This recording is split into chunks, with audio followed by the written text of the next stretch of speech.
Hello everyone, स्वागत है आपका हमारे यूट्यूब चैनल पर। आज हम एफसीआई सीरीज़ में राइट टू इन्फॉर्मेशन एक्ट की बात करते हैं। ये लास्ट एक्ट बचा हुआ था, हमारे लास्ट है ये एक्ट, है ना, जो हमारे सिलेबस में दिया हुआ है उसमें ये लास्ट बचा हुआ है। तो राइट टू इन्फॉर्मेशन, इसका मतलब क्या है? हिंदी में हम इसे कहते हैं सूचना का अधिकार। ठीक है, ये 2005 में इनेक्ट हुआ था। ठीक है, इसका मतलब ये है कि किसी भी जो इंडिया का आदमी है, भारत की आम जनता है, उनको ये अधिकार है कि वो किसी भी गवर्नमेंट बॉडी से किसी भी तरीके की सूचना को प्राप्त कर सकते हैं। ठीक है, अगर उन्होंने किसी चीज़ की सूचना अगर वो चाहते हैं तो वो उन्हें मिल सकती है। तो इसकी हम एक एक करके आगे डिटेल पॉइंट वाइज देख लेते हैं क्या क्या होती है। सबसे पहले अगर इस एक्ट के ऑब्जेक्टिव की बात करूं तो मैंने ये बताया कि ये जो राइट है ये इंडियन सिटीजन्स को, है ना, इंडियन सिटीजन्स को पावर प्रोवाइड करता है कि वो किसी भी पब्लिक अथॉरिटी से उसकी ट्रांसपेरेंसी के बारे में, अकाउंटेबिलिटी के बारे में, या उसकी किसी भी तरीके की नॉलेज को, उसकी वर्किंग जो उसकी वर्किंग प्रोसीजर क्या है, किसी भी तरीके की अगर कोई इन्फॉर्मेशन चाहिए होती है, किसी भी तरीके की कोई इन्फॉर्मेशन अगर चाहिए तो वो हम आरटीआई लगाकर वो पता कर सकते हैं। ठीक है, इसके लिए सरकार या गवर्नमेंट या वो जो बॉडी है वो बाध्य हैं, वो बिल्कुल बताएगी हमें जो भी हम चीज़ पूछेंगे। ठीक है, तो ये प्रोवाइड करता है, सिटीजन को सिक्योरिटी प्रोवाइड करता है किसी भी चीज़ की इन्फॉर्मेशन प्राप्त करने के लिए, इन्फॉर्मेशन को लेने के लिए, है ना।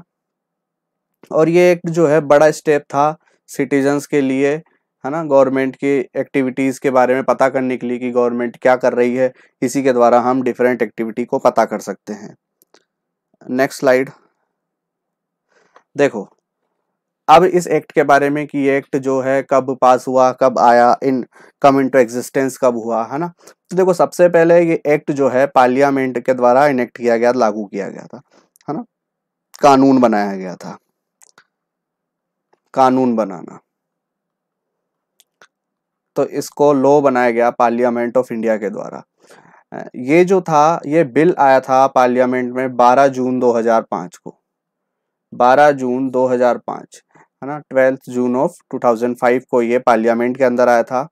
वहां से 15 जून 2005 को इसको पास कर दिया गया था। ये जो बिल था ये 15 जून 2005 को इनेक्ट हो गया। ठीक है, पास कर दिया गया, है ना, इसको कानून बनाया गया। इसके बाद इसको मंजूरी मिली, प्रेसिडेंट साइन करता है, उसी के बाद कोई लॉ या कानून जो है वो बनता है। 22 जून 2005 को इसको मंजूरी मिल गई थी। ठीक है, एसेंटेड हो गया था ये। इसके बाद ये कम इनटू एग्जिस्टेंस कब आया या कम इनटू इफेक्ट कब आया? ये कम इनटू इफेक्ट आया 12 अक्टूबर 2005 को इसको लागू कर दिया गया। ठीक है, पूरे इंडिया के अंदर, चाहे वो स्टेट गवर्नमेंट हो या सेंट्रल गवर्नमेंट हो, दोनों के लिए इसको लागू कर दिया गया। तो ये सारी डेट्स आपको याद रखनी है कि इसको कब इनेक्ट किया गया, कब असेंटेड किया गया, कब कमेंस्ड किया गया। ठीक है, 15 जून 2005, 22 जून 2005 और 12 अक्टूबर 2005। ठीक है, ये जो कानून था ये पूरे इंडिया के लिए लागू किया गया, लेकिन इसमें जम्मू और कश्मीर को छोड़ दिया गया। This is an important point. यहाँ पर जम्मू और कश्मीर को छोड़ दिया गया। जम्मू और कश्मीर में आप आरटीआई नहीं लागू कर सकते, वहाँ से कोई इन्फॉर्मेशन गवर्नमेंट की आपको प्रोवाइड नहीं की जाएगी। तो ये आरटीआई जो है, राइट टू इन्फॉर्मेशन, इसका शॉर्ट फॉर्म है। आरटीआई की short form, right to information की शॉर्ट फॉर्म आरटीआई है। ठीक है, my right my might, the right to know keeping government accountable. देखो, इसका ये मोटो है। ठीक है, तो 15 जून 2005 को इसको इनेक्ट किया गया। 22 जून 2005 को एसेंटेड किया गया, मंजूरी दी गई और कमेंस दिया गया। इसको लागू कब कर दिया गया? 12 अक्टूबर 2005। तो ये आपको याद रखने हैं। इसके बाद अगर मैं बात करूं कि इस एक्ट के अंदर कौन कौन सी एजेंसीज आती है, कौन कौन सी इंफॉर्मेशन हम इससे निकाल सकते हैं, तो इस एक्ट के अंदर या तो चाहे वो स्टेट गवर्नमेंट हो या सेंट्रल गवर्नमेंट हो, दोनों गवर्नमेंट की एजेंसी जो है या दोनों गवर्नमेंट बॉडीज जो भी है, जितनी भी गवर्नमेंट बॉडीज है, चाहे वो स्टेट की हो चाहे सेंट्रल की हो, उन सब को वो सब आरटीआई के अंदर आती है और आरटीआई के द्वारा वो सब, है ना, बाध्य हैं एक तरीके से, किसी भी अगर कोई इंफॉर्मेशन मांगी जाती है तो उसको प्रोवाइड करने के लिए। ठीक है, जैसे एग्जाम्पल कोई म्यूनिसिपल कॉरपोरेशन है, नगर पालिका वाला, पब्लिक सेक्टर यूनिट्स है, कोई पीएसयू है, गवर्नमेंट डिपार्टमेंट है, डिफरेंट डिपार्टमेंट होते हैं, है ना, एग्रीकल्चर है, मेडिकल है, ठीक है, वाटर है, होम अफेयर्स है, किसी भी तरीके का मिनिस्ट्री है, कोई सी भी मिनिस्ट्री है, चाहे वो स्टेट की हो या सेंट्रल लेवल की हो, जुडिशरी गवर्नमेंट हो, ठीक है, जुडिशरी हो, सॉरी, जुडिशरी मतलब कोर्ट वगैरह का जो है, जजेस का, गवर्नमेंट ऑन कंपनीज, जो गवर्नमेंट ने कंपनीज ले रखी है, अपने खरीद रखी है, अपने अंडर में कर रखी है, उन कंपनीज की इंफॉर्मेशन हो, गवर्नमेंट यूनिवर्सिटीज हो, गवर्नमेंट स्कूल हो, कोई भी वर्किंग डिपार्टमेंट हो, रोड अथॉरिटी हो, किसी भी तरीके की अगर आपको इंफॉर्मेशन चाहिए कि वे क्या काम कर रहे हैं, उन्होंने क्या काम करा, या आपका कोई काम नहीं हो रहा है, तो आप उसके लिए आरटीआई फाइल कर सकते हैं, है ना, राइट टू इंफॉर्मेशन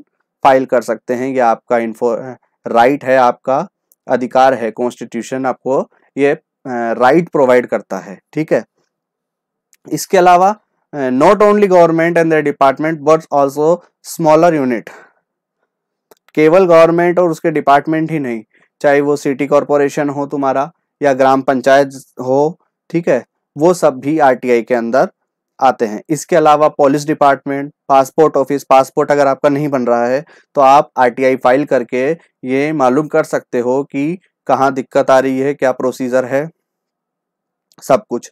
ठीक है, इलेक्ट्रिसिटी, वाटर सप्लाई कंपनीज, कोई भी कंपनी है, अगर आपको ज्यादा बिल दे दिया है तो आप अगर चाहते हो कि हम उससे पूछें कि ऐसा क्यों है, तो सब कुछ अगर हम कोई भी इंफॉर्मेशन चाहते हैं तो वो सब हम आरटीआई फाइल करके ले सकते हैं। तो डिफरेंट, अब ऐसा ये भी नहीं है कि सभी चीजें हैं, सभी गवर्नमेंट की जो सारी चीजें हैं उसकी आरटीआई हम फाइल कर दें और सारी इंफॉर्मेशन निकाल लें।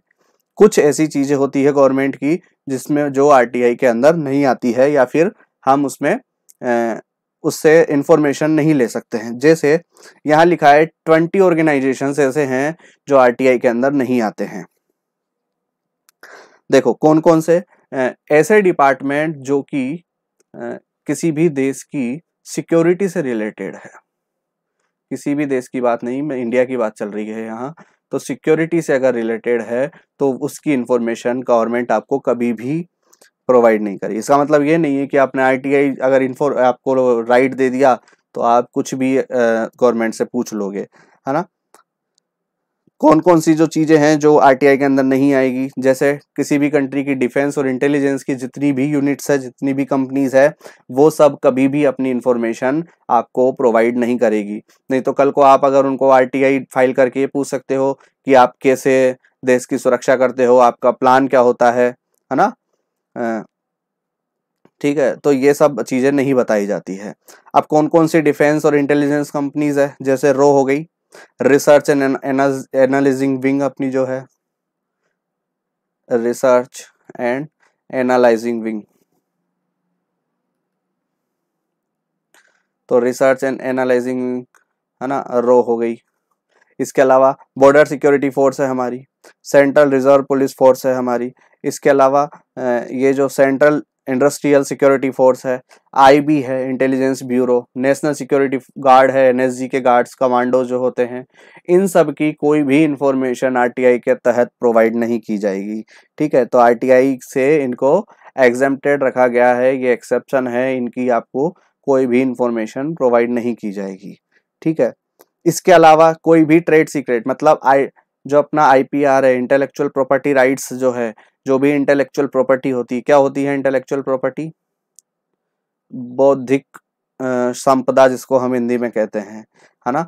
चाहे वो ट्रेड सीक्रेट हो किसी भी चीज का, जैसे कोका कोला का, कल को अगर कोई भी आदमी मान लो कोका कोला फॉर एग्जांपल मैंने ले लिया, कि कोका कोला की रेसिपी अगर जानना चाहता है कि कोका कोला में कौन कौन से इंग्रेडिएंट मिलाए जाते हैं, क्या उसकी प्रोसीजर होती है, तो वो आरटीआई इसके लिए फाइल कर देगा।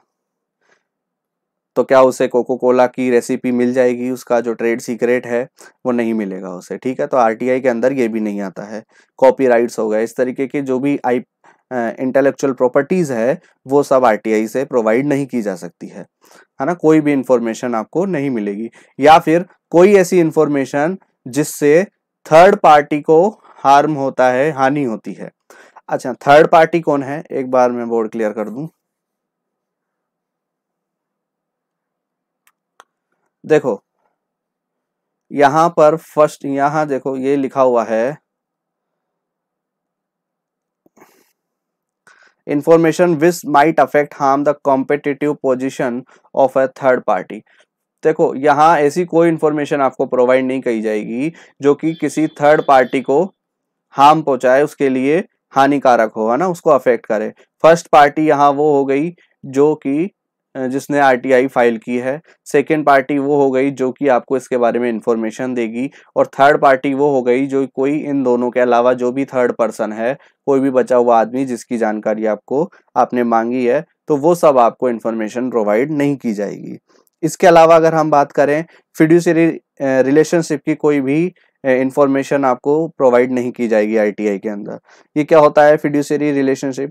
इसका मतलब ये है कि कोई एक पर्सन है और वो ड्यूटी करता है किसी दूसरे पर्सन को बेनिफिट प्रोवाइड करने के लिए, है ना। किसी दूसरे पर्सन को बेनिफिट प्रोवाइड करने के लिए अगर वो ड्यूटी कर रहा है, सोशल सर्विस कर रहा है, तो उससे कोई रिलेटेड अगर इंफॉर्मेशन है तो वो आपको प्रोवाइड नहीं की जाएगी। इसके अलावा कोई फॉरेन गवर्नमेंट की इंफॉर्मेशन है ना, फॉरेन डिपार्टमेंट से, वो भी आपको प्रोवाइड नहीं की जाएगी। इसके अलावा कोई फिजिकल सेफ्टी, कोई ऐसी इंफॉर्मेशन जो कि किसी की सेफ्टी से रिलेटेड है, किसी अदर पर्सन की, वो भी आपको इन एनी कंडीशन प्रोवाइड नहीं की जा सकती है। ठीक है। इसके अलावा कोई इन्वेस्टिगेशन प्रोसेस है, जैसे आईबी वगैरह जो भी इन्वेस्टिगेशन करते हैं, हमारी इंटेलिजेंस ब्यूरो है, उसकी भी कोई प्रोसेस या कोई भी चीज़ आपको बताई नहीं जाएगी। इसके अलावा कोई कैबिनेट के पेपर्स आपको नहीं बताए जाएंगे, है ना। Personal information without public interest, कोई भी पर्सनल इंफॉर्मेशन भी आपको आरटीआई के तहत नहीं बताई जाएगी। तो ये आरटीआई के अंदर कुछ एक्सेप्शन है जो कि इसमें हमको इंफॉर्मेशन नहीं मिलती है। जो आरटीआई का यूज है, अब वो यूज देख लेते हैं हम, ना। यहाँ आरटीआई के यूज की बात की हुई है। पहला जो यूज है, हम आरटीआई को पर्सनल प्रॉब्लम को सोल्व करने के लिए भी यूज कर सकते हैं। कैसी पर्सनल प्रॉब्लम? मान लो आपने आईटीआर फाइल किया, ये आरटीआई है, राइट टू इंफॉर्मेशन। एक इनकम टैक्स रिटर्न होता है, आरटीआई फाइल करा, आपको आईटीआर जो है रिफंड नहीं हुआ है ना। तो उस रिफंड की कहाँ पर अटका है, क्या पेंडिंग है, कुछ रह गया, उसकी इन्फॉर्मेशन चाहते हैं, तो आप आरटीआई फाइल कीजिए और वहां से आपको इन्फॉर्मेशन मिल जाएगी। इसके अलावा कोई पेंशन रिलेटेड है, ट्रांसफर है, पीएफ का विड्रॉल है ना, आधार कार्ड रिलेटेड, मतलब कुछ भी पर्सनल प्रॉब्लम है जो कि गवर्नमेंट बॉडी से रिलेटेड है ना, और जिसकी इंफॉर्मेशन आपको नहीं मिल रही है, तो आप उसके लिए आरटीआई फाइल कीजिए। आपको पूरी प्रोसेस 30 दिनों के अंदर, इसका टाइम 30 रहता है, आगे हम देखते हैं, 30 दिनों के अंदर आपको पूरी इंफॉर्मेशन प्रोवाइड की जाएगी, है ना। ड्राइविंग लाइसेंस आपने बनाया लेकिन वो अभी तक बन के नहीं आया है, तो आप आरटीआई फाइल कर सकते हैं उस चीज से रिलेटेड। तो आपकी पर्सनल प्रॉब्लम को सोल्व करने के लिए भी आरटीआई यूजफुल है। इसके अलावा कोई कम्युनिटी प्रॉब्लम है, मतलब आपके पर्सनल प्रॉब्लम नहीं है, पूरी समुदाय की, पूरे समाज की प्रॉब्लम है ना। कुछ भी चीज आपकी जानकारी चाहते हो, किसी भी कम्युनिटी की जो है मिलकर आरटीआई फाइल कर सकती है। जैसे कि पिछले 3 साल में कितना रोड का आपने निर्माण किया, कितना आपके पास फंड आया, कहाँ कहाँ इसे आपने लगाया। कोई भी अगर मान लो कल को तुम किसी सरपंच, गांव का सरपंच है, उसके पास चले जाओ, उसके आप जो है उसके पास जो भी फंड आया है वो सब जानकारी आप निकाल सकते हो, है ना। कोई भी गवर्नमेंट बॉडी है उसकी जानकारी आप निकाल सकते हो, आपने कहाँ कहाँ मनी स्पेंड करा है, क्योंकि पैसा जनता का होता है, और ये एक्ट जो है ये जनता को अधिकार देता है कि तुम्हारा पैसा कहाँ यूज हो रहा है और कितना यूज हो रहा है ना। और इसकी ऑर्डर्स की कॉपी भी प्रोवाइड करना अगर आपको मंगवानी है, तो सब चीजें आप आरटीआई के तहत करवा सकते हैं। Next line. अच्छा, यहाँ आरटीआई में कुछ टर्मिनोलॉजी यूज की जाती है, ठीक है। पहला आता है APIO, assistant public information officer. एक पीआईओ होता है, नेक्स्ट ही है पीआईओ, पब्लिक इंफॉर्मेशन ऑफिसर। अगर कोई भी आरटीआई फाइल होती है तो इस पब्लिक इंफॉर्मेशन ऑफिसर की ड्यूटी होती है कि वो उसको जो इन्फॉर्मेशन मांगी गई है उसे उस पर्टिकुलर जो भी रिलेटेड डिपार्टमेंट है उस कंसर्न से उससे कंसर्न करे और वहां से इंफॉर्मेशन निकाल के अपीलेंट जो भी अपील किया है जिसने उसको प्रोवाइड करे। तो ये इसके नीचे वाली पोस्ट है APIO assistant public information officer. Next PIO होता है पब्लिक इंफॉर्मेशन ऑफिसर, है ना। इस पब्लिक इंफॉर्मेशन ऑफिसर को हम अपीलेट अथॉरिटी कहते हैं, क्योंकि कोई भी आरटीआई अपील की जाती है तो उसके लिए ये जिम्मेदार होता है, तो इस पीआईओ को ही हम अपीलेट अथॉरिटी कहते हैं। इसके अलावा इंफॉर्मेशन कमिश्नर होते हैं। इंफॉर्मेशन कमिश्नर जो है स्टेट का अलग होता है, सेंट्रल का अलग होता है। ये सभी स्टेट में अलग अलग है ना। स्टेट इंफॉर्मेशन कमिश्नर और सेंट्रल इंफॉर्मेशन कमिश्नर, एसआईसी और सीआईसी दोनों यहाँ पे इंक्लूड है। इसके अलावा एक DPOT, department of personnel and training. तो आरटीआई के अंदर ये डिफरेंट टर्मिनोलॉजी यूज की जाती है। इनकी फुल फॉर्म कुछ इस तरीके से थी। नेक्स्ट है प्रोसीजर, कि आपको अगर आरटीआई फाइल करनी है तो आप इसकी गवर्नमेंट साइट पे जाइए, है ना। आरटीआई की गवर्नमेंट साइट पर जाइए, वहां से आप या तो रिटर्न, वहां जो एड्रेस दिया हुआ है उस पर आप रिटर्न फॉर्म में या लिखा हुआ है राइटिंग करके, या फिर इलेक्ट्रॉनिक मींस मतलब ईमेल से भी आप ईमेल कर सकते हैं।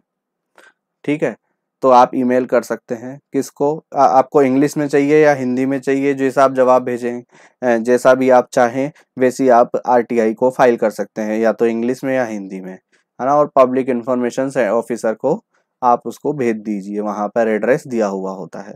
ठीक है, इसके लिए कुछ चार्ज लगता है, चार्ज इसका 10 रुपये है।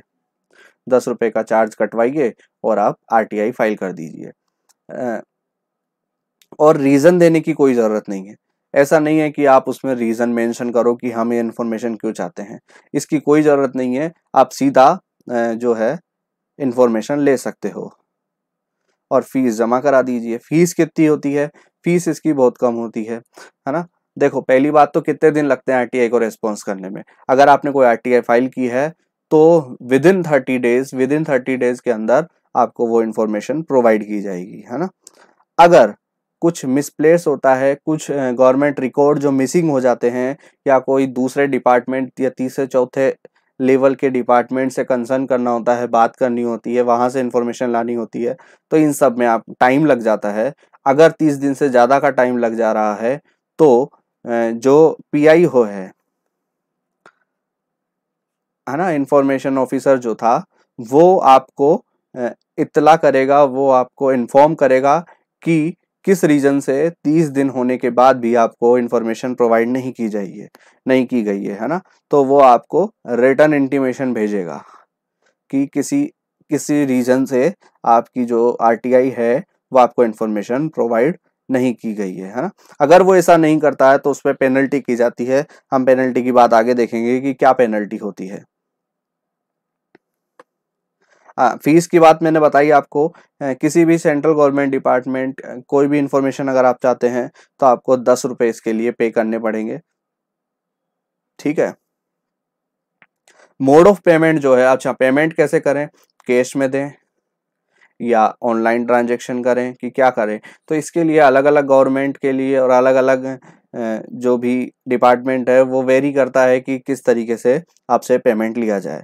कुछ ऑर्गेनाइजेशन है वो कैश को एक्सेप्ट करते हैं, कुछ नहीं करते हैं, कुछ कोर्ट फी स्टाम्प लेते हैं, है ना, कुछ इंडियन पोस्टल ऑर्डर लेते हैं।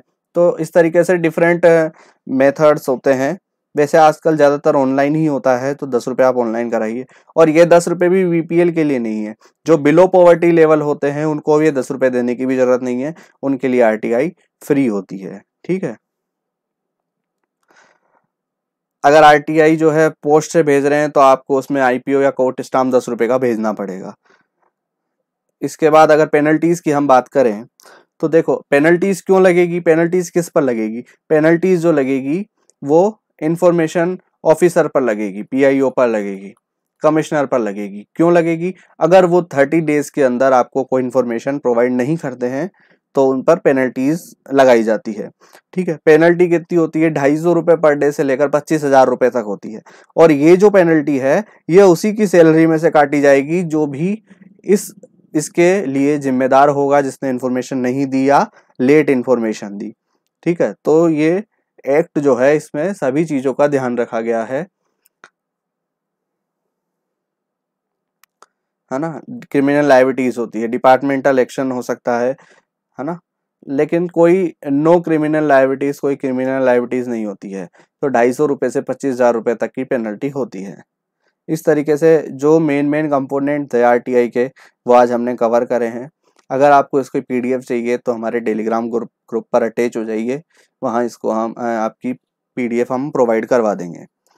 और इसकी पीडीएफ मैंने एक्ट्स की पहले बना रखी है, उसमें आपको पेनल्टी ये आरटीआई है इसको भी मैं ऐड कर दूंगा। ये आरटीआई कल तक उस पीडीएफ में ऐड हो जाएगी। ठीक है, और डिस्क्रिप्शन में आपको कंप्यूटर से रिलेटेड हमारा जो कोर्स एफसीआई का है, जो सिलेबस है, इसमें कंप्यूटर अवेयरनेस भी है पार्ट फर्स्ट में। तो उसके लिए आपको डिस्क्रिप्शन में लिंक दी हुई है, वहां जाकर आप वहां से कंप्यूटर भी बेसिक जो कंप्यूटर है वो स्टडी कर सकते हैं। Thank you for watching. अगर पसंद आए तो ज़्यादा से ज़्यादा लाइक और शेयर कीजिए। Thank you.